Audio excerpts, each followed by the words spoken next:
किसी ने सत्य ही कहा है कि किताबों में इतना खजाना छुपा है जितना कोई लुटेरा कभी लूट नहीं सकता है। तो प्यारे बच्चों, जीवन में आसानी से सफलता पाने के लिए किताबों से दोस्ती का होना अत्यंत ही ज़रूरी है। तो चलिए, आज हम लोग पृथ्वी और हमारा जीवन कक्षा 6 का पाठ 1 हमारा सौरमंडल नामक पाठ का अध्ययन करेंगे। तो प्यारे बच्चों, रात में जब हम छत या किसी खुले स्थान में आकाश की ओर देखते हैं तो हमें अनेक चमकती हुई आकृतियां दिखाई देती हैं।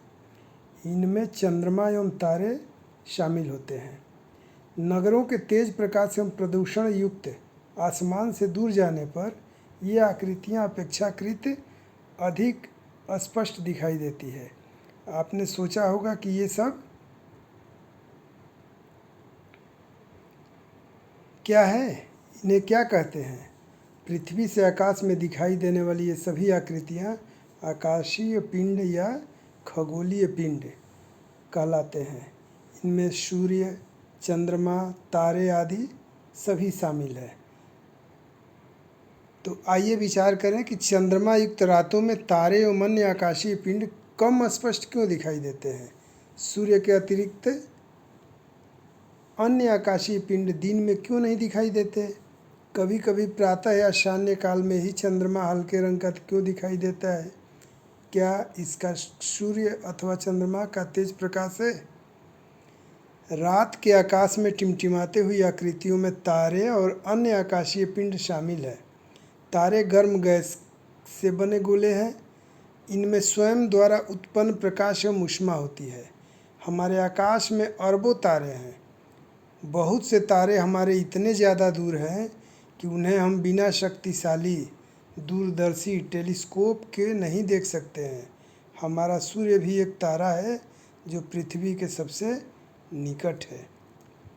आकाश में अनेक तारे हैं जो हमारे सूर्य से भी बड़े हैं, परंतु ये तारे चंद्रमा से भी छोटे एवं कम प्रकाशवान दिखाई देते हैं। क्यों? आप नज़दीक के किसी वृक्ष को देखें, तत्पश्चात उसी या उससे बड़े आकार के किसी दूर के वृक्ष को देखें।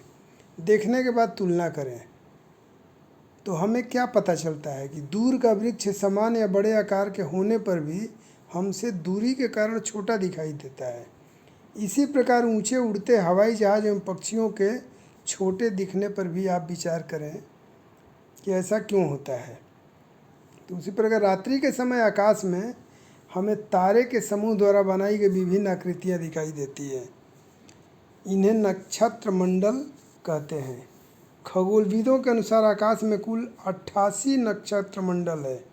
इनमें से आसानी से पहचाने जाने वाले कुछ प्रमुख नक्षत्र मंडल Orion, Ursa Major, big bear, Canis Major, great dog एवं स्मॉल बियर, सप्तऋषि मंडल।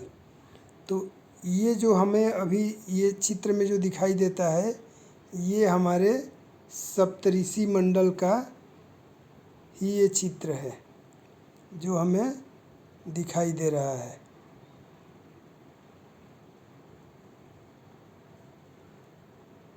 प्राचीन काल से ही सप्तऋषि मंडल ध्रुवों की सहायता से उत्तर दिशा का निर्धारित किया जाता है।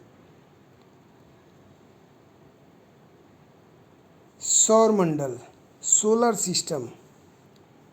सूर्य, 8 ग्रह, इन ग्रहों के उपग्रह तथा कुछ अन्य खगोलीय पिंड जैसे क्षुद्र ग्रह, पुच्छल तारे एवं उल्का पिंड मिलकर सौरमंडल का निर्माण करते हैं।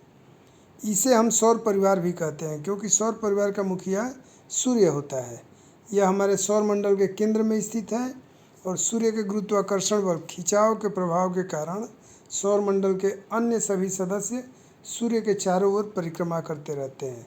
सूर्य तथा उसके चारों ओर चक्कर लगाने वाले समस्त खगोलीय पिंडों के समूह को ही सौर परिवार कहते हैं। सूर्य सौरमंडल के केंद्र में स्थित अत्यधिक गर्म गैसों से बना तारा है। इसमें मुख्य रूप से हाइड्रोजन और हीलियम गैस पाई जाती है। ये बहुत बड़ा और हमारी पृथ्वी जैसे लगभग 13 लाख गोले इसमें समा सकते हैं। यह समूचे सौर मंडल को ऊष्मा एवं प्रकाश प्रदान करता है। सूर्य हमारी पृथ्वी से लगभग 15 करोड़ किलोमीटर दूर स्थित है। 3 लाख किलोमीटर प्रति सेकंड की चाल से सूर्य का प्रकाश 8 मिनट 19 सेकंड में सूर्य से पृथ्वी तक पहुंचता है। यानी सूर्य के प्रकाश को हमारी पृथ्वी पे आने में लगने वाला समय 8 मिनट 19 सेकंड का है। और हमारी पृथ्वी से सूर्य की दूरी लगभग 15 करोड़ किलोमीटर है। जो आकाशीय पिंड अपने तारे के चारों ओर निर्धारित कक्षा में चक्कर लगाते हैं उन्हें ग्रह कहते हैं। इनमें स्वयं का प्रकाश और ऊष्मा नहीं होती। ये अपने तारे के प्रकाश से ही प्रकाशित होते हैं, जैसे हमारी पृथ्वी है, सूर्य के चारों ओर चक्कर लगाती है। और किसी आकाशीय पिंड के ग्रह होने के लिए उसका आकार इतना बड़ा होना चाहिए कि गुरुत्वाकर्षण बल के प्रभाव से इनकी आकृति गोल या लगभग गोल हो या किसी अन्य ग्रह की कक्षा को न काटते हों। हमारे सौर मंडल में 8 ग्रह हैं। सूर्य से बढ़ती दूरी के अनुसार इनका क्रम है बुध, शुक्र, पृथ्वी, मंगल, बृहस्पति, शनि, अरुण और वरुण। सौर मंडल के सभी 8 ग्रह अपनी धुरी पर लट्टू की भांति घूमते हुए सूर्य के चारों ओर घड़ी की सुई के विपरीत दिशा में चक्कर लगाते हैं। इन ग्रहों का अपनी धुरी पर घूमना परिभ्रमण एवं सूर्य के चारों ओर घूमना परिक्रमण कहलाता है। ये हमारे ग्रह हैं, ये देख सकते हैं।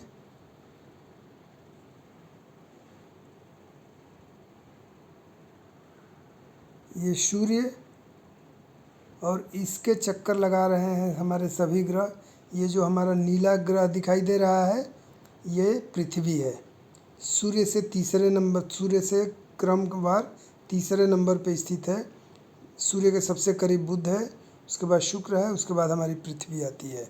और ये ग्रह जो है सूर्य के चारों तरफ चक्कर लगा रही है। तो आइए आगे देखते हैं। पृथ्वी, ये हमारी पृथ्वी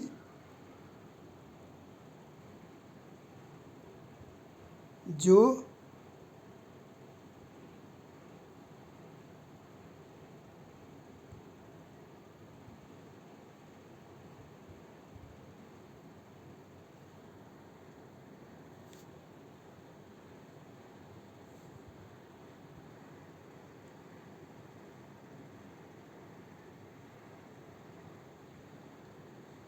ये पृथ्वी है जो अंतरिक्ष से देखने पे नीले रंग का दिखाई देती है। ऐसा क्यों होता है? क्योंकि यहाँ पे पानी की मात्रा सबसे अधिक है, जिसके कारण पृथ्वी हमारी अंतरिक्ष से नीला दिखाई देती है। सूर्य से दूरी के क्रम में पृथ्वी तीसरा ग्रह है। आकार में यह 5वां सबसे बड़ा ग्रह है। हमारी पृथ्वी लगभग गोल आकार की है। यह ध्रुवों पर थोड़ी चपटी तथा मध्य में थोड़ी उभरी हुई है, इसलिए इसके आकार को भू-आभ कहा जाता है। ऐसा अनुमान लगाया जाता है कि जीवन के लिए अनुकूल परिस्थितियों संभवतः केवल पृथ्वी पर ही पाई जाती है। यानी जीव हमारे पृथ्वी पे ही स्थित है अभी तक के जानकारी के हिसाब से, इसलिए इसे हरित ग्रह भी कहा जाता है। पृथ्वी पर जल की अधिकता के कारण यह अंतरिक्ष से देखने पर नीले रंग की दिखाई देती है, इसलिए इसे नीला ग्रह भी कहते हैं। उपग्रह जो होते हैं, कुछ आकाशीय पिंड अपने ग्रह की परिक्रमा करते हुए सूर्य का भी परिक्रमा करते हैं और अपनी ग्रह की परिक्रमा करने के कारण इन्हें उपग्रह, जैसे चंद्रमा पृथ्वी का एकमात्र उपग्रह है। सौर मंडल में ग्रहों की ये तुलनात्मक सारणी दी हुई है। बुध है, इसका रंग जो है भूरे रंग का है। सूर्य से दूरी 5.8 करोड़ किलोमीटर दूर है। ग्रह का व्यास 4878 किलोमीटर है। अपने कक्ष पर चक्कर लगाने का समय 58.6 दिन है। सूर्य की परिक्रमा का समय 88 दिन है, अर्थात 88 दिन में बुध जो है सूर्य का एक चक्कर लगा लेता है, परिक्रमा कर लेता है। और ग्रहों में बुध और शुक्र को छोड़ करके अन्य किसी भी, केवल बुध और शुक्र ग्रह के ही कोई भी उपग्रह नहीं है, बाकी सबके अपने उपग्रह हैं। तो पृथ्वी के उपग्रह है 1, मंगल का उपग्रह है 2, बृहस्पति का उपग्रह है 69, शनि का उपग्रह है 62, अरुण का उपग्रह है 27 और वरुण का उपग्रह है 14। चंद्रमा हमारी पृथ्वी का एकमात्र प्राकृतिक उपग्रह है। इसका व्यास पृथ्वी के व्यास से लगभग 1/4 है। यह हमारी पृथ्वी के सर्वाधिक निकट स्थित आकाशीय पिंड है। पृथ्वी से इसकी दूरी लगभग 3,84,000 किलोमीटर है। यह सूर्य के प्रकाश से ही प्रकाशित होता है। चंद्रमा से परिवर्तित प्रकाश जब पृथ्वी के धरातल पर पड़ता है तो चंद्रमा के इस प्रकाश को चांदनी कहते हैं। पृथ्वी के सर्वाधिक निकट होने के कारण यह रात्रि के आकाश में सबसे बड़ा और चमकीला दिखाई देता है। शुक्र एवं अरुण को छोड़कर के सभी ग्रह घड़ी की सुई के विपरीत परिभ्रमण करता है और इन दोनों ग्रहों का परिभ्रमण की दिशा घड़ी की सुई की दिशा में होता है। इस बात को बच्चों ध्यान से देख लेना है कि शुक्र एवं अरुण को छोड़ करके सभी ग्रह घड़ी की सुई की विपरीत दिशा में परिभ्रमण करते हैं और इन दोनों ग्रहों के अलावा सभी ग्रह सुई की घड़ी की दिशा में होता है।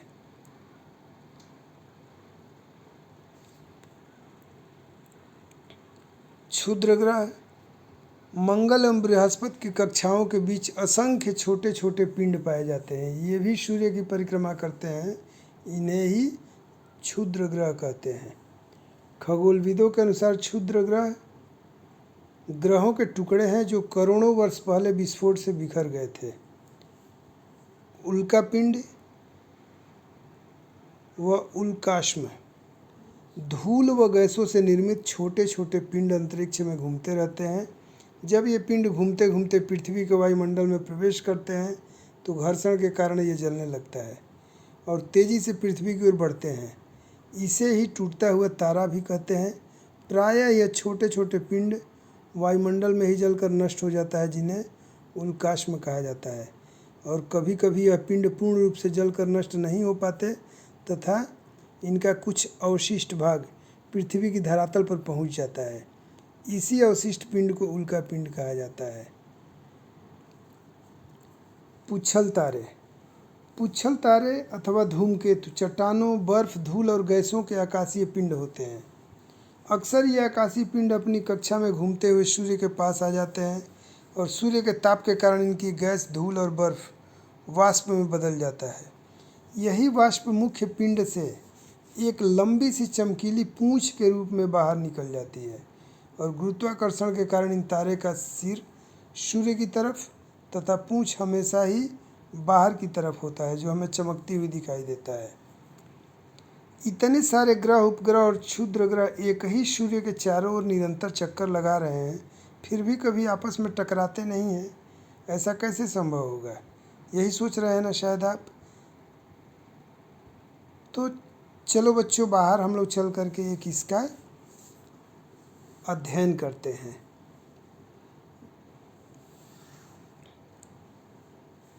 जैसे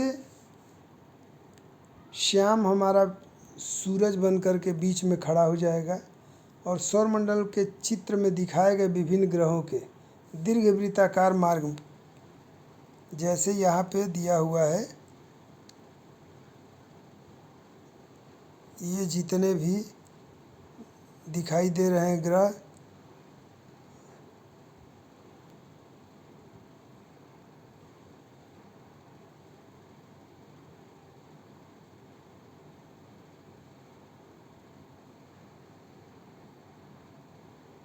इस प्रकार से लाइन से सभी बच्चे खड़े हो जाएंगे और आप सबका नाम बुध, शुक्र, पृथ्वी, मंगल, बृहस्पति, शनि, अरुण तथा वरुण बनकर अलग अलग दीर्घवृत्ताकार मार्ग में खड़े हुए और अपने निर्धारित मार्ग पर सूर्य के चारों ओर घूमते रहें। तो आप पाएंगे कि कोई भी आपस में टकरा नहीं रहा है। इसी प्रकार हमारे ग्रह भी सूर्य के चारों तरफ चक्कर लगाते रहते हैं।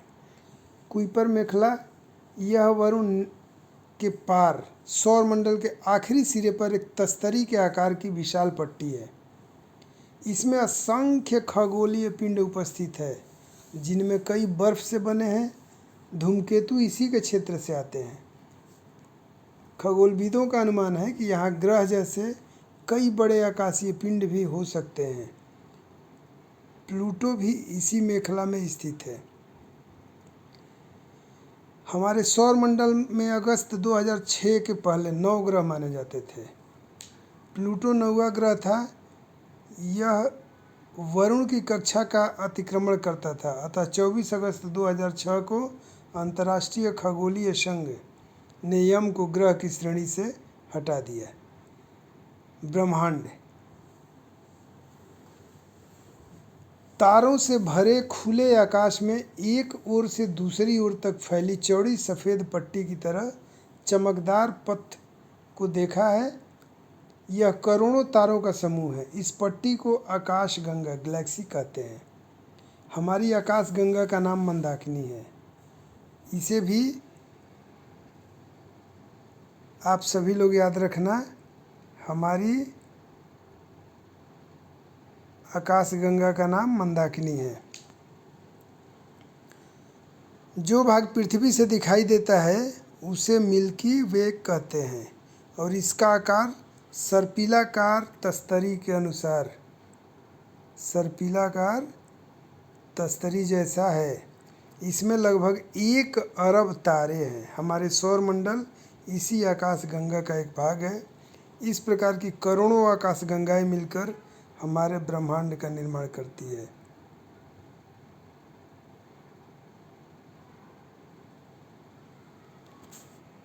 क्या आपने विचार किया है कि हमारे ब्रह्मांड में आकाश गंगा, सूर्य, पृथ्वी आदि आकाशीय पिंड की उत्पत्ति कैसे हुई? अभी सूर्य से दूरी मापने की इकाई को ही प्रकाश वर्ष कहते हैं। तो प्रकाश वर्ष के बारे में जानते हैं। प्रकाश द्वारा अंतरिक्ष में 1 वर्ष में चली गई दूरी प्रकाश वर्ष कहलाती है। इसकी माप लगभग 946 खरब 9.46 ट्रिलियन किलोमीटर होता है। तारों के मध्य दूरी, आकाशगंगा का आकार, आकाशगंगाओं के मध्य दूरी आदि दूरियां मापने के लिए हम प्रकाश वर्ष का प्रयोग करते हैं। हमारी आकाशगंगा इतनी विशाल है कि प्रकाश की गति से चलने पर इसके एक सिरे से दूसरे सिरे तक जाने में 1 लाख वर्ष का समय लग सकता है। ब्रह्मांड की उत्पत्ति कैसे हुई? आज से लगभग 13 अरब वर्ष पहले पूरा का पूरा ब्रह्मांड एक गर्म और सघन छोटे से गोले के रूप में था। अधिक गर्मी और सघनता के कारण इसमें अचानक विस्फोट हुआ। इस विस्फोट को ही बिग बैंग कहा जाता है। विस्फोट के बाद ब्रह्मांड तेजी से फैलने लगा। यह फैलाव अभी आज तक जारी है। बिग बैंग की घटना के कुछ करोड़ वर्ष के बाद तारों और आकाशगंगाओं का निर्माण होने लगा। वास्तव में आकाशगंगा का निर्माण हाइड्रोजन, हीलियम गैस तथा धूल कणों से बने विशाल बादल के इकट्ठा होने से हुआ। आकाशगंगा को बनाने वाले इन बादलों को निहारिका कहते हैं। गुरुत्वाकर्षण के प्रभाव के कारण इन बादलों से गैसीय पिंड बने, जिससे तारों का निर्माण प्रारंभ हुआ। आकाशगंगा के केंद्र में एक विशाल ब्लैक होल है जो गुरुत्व केंद्र का कार्य करता है। इसके कारण आकाशगंगा का अस्थायित्व बना रहता है। हमारा सूर्य अपनी आकाशगंगा में लगभग 100 अरब तारों में से एक तारा है। आज से लगभग 5 अरब वर्ष पूर्व मंदाकिनी आकाशगंगा की बाहरी भुजा में हमारे तारे का जन्म हुआ है, अर्थात सूर्य हमारा पैदा हुआ है। सूर्य अपने जन्म से ही आकाशगंगा के केंद्र की परिक्रमा कर रहा है। वर्तमान में यह आकाशगंगा की बीच की भुजा में स्थित है। सूर्य की उत्पत्ति के कुछ समय बाद इसके चारों ओर छोटे छोटे आकाशीय पिंडों और गैसीय बादलों का संचयन होने लगा। इसी संचयन के परिणाम स्वरूप ग्रहों, उपग्रहों, क्षुद्र ग्रहों, पुच्छल तारों आदि का निर्माण होने लगा। इस प्रकार धीरे धीरे हमारा सौरमंडल अपने वर्तमान स्वरूप को प्राप्त कर लिया है। ब्लैक होल क्या है? ब्लैक होल एक ऐसा आकाशीय पिंड है जिसका बहुत अधिक भार अथवा द्रव्यमान अत्यंत सीमित स्थान पर एकत्रित रहता है, अर्थात इसका घनत्व तो बहुत अधिक होता है। इसी कारण ब्लैक होल का गुरुत्वाकर्षण बल इतना शक्तिशाली है कि कुछ भी इसके खिंचाव से बच नहीं सकता है। यहाँ तक कि यह अपने ऊपर पड़ने वाले प्रकाश को भी अवशोषित कर लेता है, अर्थात इसमें जाने वाला प्रकाश भी इसके बाहर नहीं आ पाता है। इसीलिए यह दिखाई भी नहीं देता है और इसके स्थान पर केवल काला रंग ही दिखाई देता है। इसलिए इसे कृष्ण वीवर या ब्लैक होल कहा जाता है।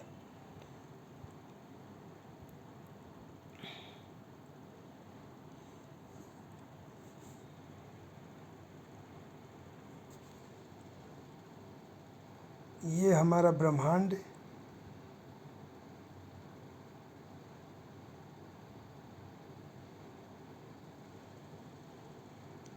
सबसे दूर स्थित मंदाकिनी से चले प्रकाश को हमारी पृथ्वी तक पहुंचने में 1000 करोड़ वर्ष लग जाएंगे। मंदाकिनी प्रकाश को आकाशगंगा के एक छोर से दूसरे छोर तक पहुंचने में 1,00,000 वर्ष लगेंगे। ये मंदाकिनी